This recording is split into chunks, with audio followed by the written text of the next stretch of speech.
क्या आपको पता है कि स्पेशल फोर्स की ट्रेनिंग कैसे होती है और इस ट्रेनिंग के दौरान एक सोल्जर को किन किन डेंजर सिचुएशन का सामना करना पड़ता है। हमारे इंडियन आर्मी में कुछ ऐसी स्पेशल फोर्स है जिन्हें हार्ड से हार्ड ट्रेनिंग दी जाती है, जिन ट्रेनिंग को देखने के बाद तो आपकी रूह कांप जाएगी। लेकिन फिर भी ये स्पेशल फोर्स के सभी जवान इस हार्ड से हार्ड ट्रेनिंग को भी पास करके दिखाते हैं। अगर इनमें से कोई भी फेल होता है तो उन्हें तुरंत ही आर्मी से निकाल दिया जाता है। Never mess with Indian special force. Army की इस स्पेशल फोर्स में जब किसी व्यक्ति को लिया जाता है तो सबसे पहले उस व्यक्ति की स्ट्रांगनेस को चेक किया जाता है। जैसे ही उस व्यक्ति को स्पेशल फोर्स में लिया जाता है तो उसकी ट्रेनिंग को और भी ज्यादा हार्ड लेवल पर ले जाया जाता है। एक स्पेशल फोर्स का जवान इतना ज्यादा स्ट्रांग होता है कि वो अपने ऊपर एक नहीं, दो नहीं, बल्कि तीन जवानों को खड़ा कर सकता है, वो भी कुछ इस तरह की पोजीशन में रहकर। तो इस तरह से पता चलता है कि स्पेशल फोर्स का जवान कितना ज्यादा स्ट्रांग होता है। अब बारी आती है उस जवान की ट्रेनिंग की।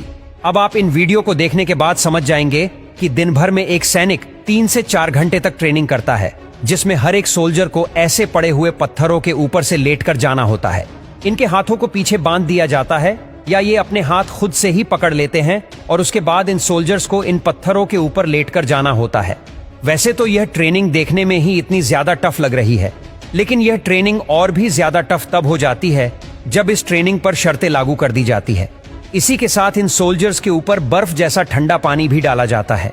अब मार्शल आर्ट के बारे में तो आप जानते ही होंगे। ये एक ऐसी आर्ट होती है जिसमें आपको और भी ज्यादा स्ट्रांग बनाया जाता है। आर्मी के इन सोल्जर्स को मार्शल आर्ट सिखाने के लिए इन्हें और भी ज्यादा हार्ड ट्रेनिंग दी जाती है, जिसमें अपने हाथों से ईंटों के ब्लॉक्स को तोड़ सकते हैं और अपने सर से भी इन सीमेंट के ब्लॉक्स को भी तोड़ सकते हैं। इसके अलावा इन्हें कांच के ऊपर लेटाया जाता है और उसके ऊपर अपनी पीठ को भी रगड़ते हैं। उसके बाद इनके ऊपर एक कंक्रीट का ब्लॉक रखा जाता है और उस ब्लॉक में हथौड़ा मारकर इनके छाती पर फोड़ दिया जाता है। इसके अलावा ये मार्शल आर्ट ऐसे ही और भी ज्यादा हार्ड ट्रेनिंग करते हैं।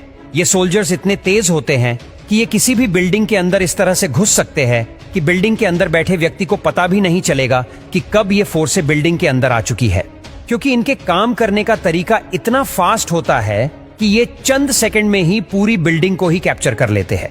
बिल्डिंग के ऊपर से लटक कर बिल्डिंग की खिड़कियों के अंदर बहुत ही तेजी से अंदर जाते हैं और उसके अलावा ये कांच को भी बहुत जल्दी तोड़ देते हैं। ये सभी सोल्जर्स एक टीम के साथ काम करते हैं और ये सभी टीममेट्स एक दूसरे के ऑर्डर्स को प्रॉपर फॉलो करते हैं। ट्रेनिंग के समय इन्हें और भी ज्यादा हार्ड टास्क दिए जाते हैं, जैसे कि इनके हाथों में पिन निकला हुआ ग्रेनेड थमा दिया जाता है और इस ट्रेनिंग में इन्हें ये ग्रेनेड एक दूसरे से पास करना होता है और जिस भी सोल्जर पर ये ग्रेनेड फटने वाला होता है वो तुरंत ही इस ग्रेनेड को गड्ढे में फेंक देता है। और इन सोल्जर्स को ऐसी ट्रेनिंग दी जाती है कि ये किसी भी ऊंची से ऊंची बिल्डिंग के ऊपर बड़े ही आराम से चढ़ जाते हैं। जैसे इसी सोल्जर को देख लीजिए जो एक बड़ी सी लकड़ी के सहारे बड़े ही आराम से इस बिल्डिंग के ऊपर चढ़ जाता है। इस तरह की स्किल्स के लिए ऐसी ट्रेनिंग की भी जरूरत होती है।